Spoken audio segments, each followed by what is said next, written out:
Okay, so I'm going to cover two aspects of skeletal muscle in this video, which is control and contraction. So skeletal muscle control is actually done with motor neurons.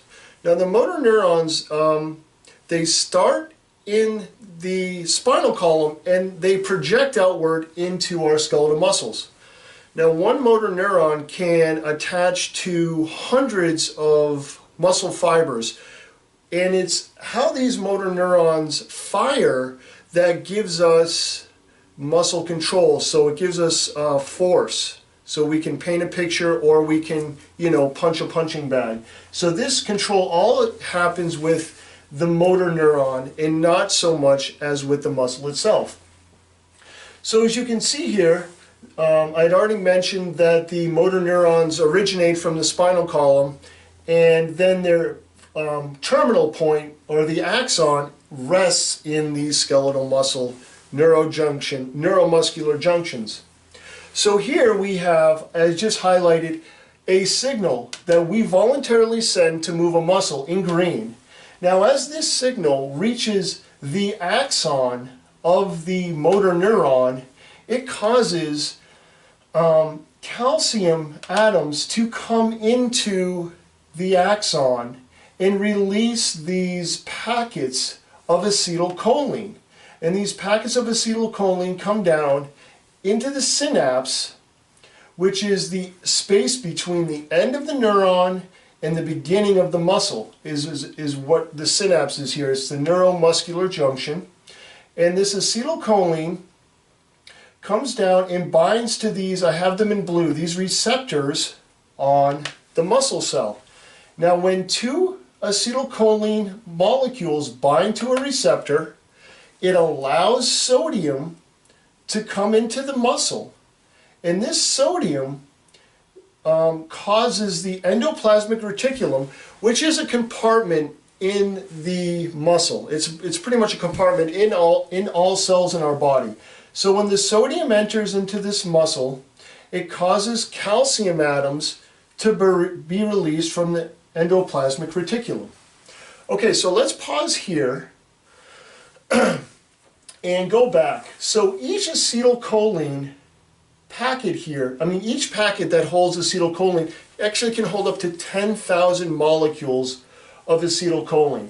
Now for us to make acetylcholine, we need thiamine or B1, choline, and pantothenic acid. Those are the three major vitamins that I found that we need to make acetylcholine. We're also going to need enough calcium to carry this voluntary signal down the motor neuron to cause this acetylcholine to be released.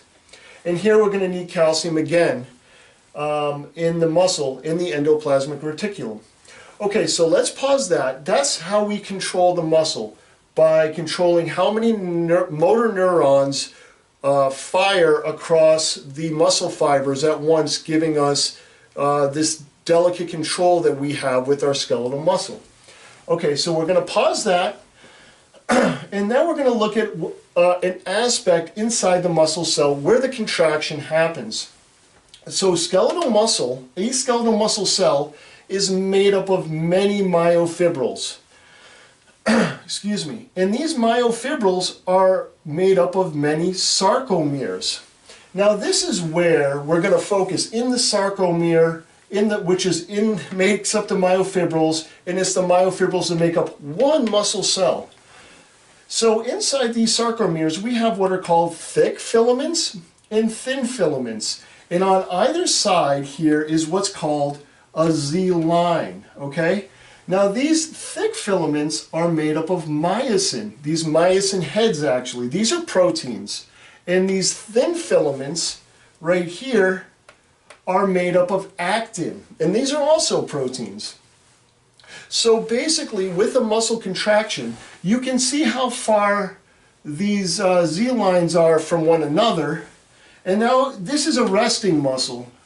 Now when you come down here and you look at the contracted muscle, you see how far these Z-lines have moved together.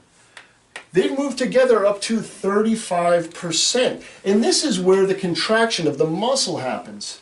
Now, each myosin thick filament can have 350 myosin heads. Each thick filament here can have 350 myosin heads. Okay, so basically I've showed you how a muscle contracts inside the sarcomere by pulling these Z lines closer together from rest. So how does the calcium help control our muscle contraction? Well, it's these calcium atoms that actually bind to these green dots I have here, and these represent what's called regulatory proteins. Now, these regulatory proteins under rest are bound to the actin thin filaments. Now, when you add calcium, the calcium binds to the regulatory proteins here, and you can see that it pulls the regulatory proteins off these thin filaments, which allow the myosin heads to bind to these thin filaments and pull them closer together. So what drives the actin myosin contraction after the calcium has removed the regulatory proteins is ATP. ATP is the driving force for a muscle contraction. And it's also the limiting molecule in muscle contraction. So the more ATP you have available in these sarcomeres, the more you're able to contract your muscle. So this is where creatine comes into play with weightlifting, is it recycles ATP faster. Okay, so in closing, to make ATP, since it is our limiting molecule here in this muscle contraction, I just wanted to highlight some of the vitamins and minerals that are needed.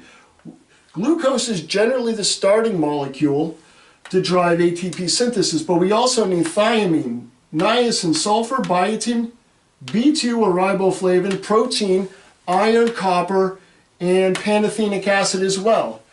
So this is just basically these two aspects: muscle control through the motor neurons and muscle contraction through the sarcomere. And once again, the vitamins that are needed to make acetylcholine are neurotransmitter. We're going to need calcium, also some sodium as well, and all these vitamins to synthesize ATP for us from glucose. All right, so there's just a little bit of skeletal muscle for you.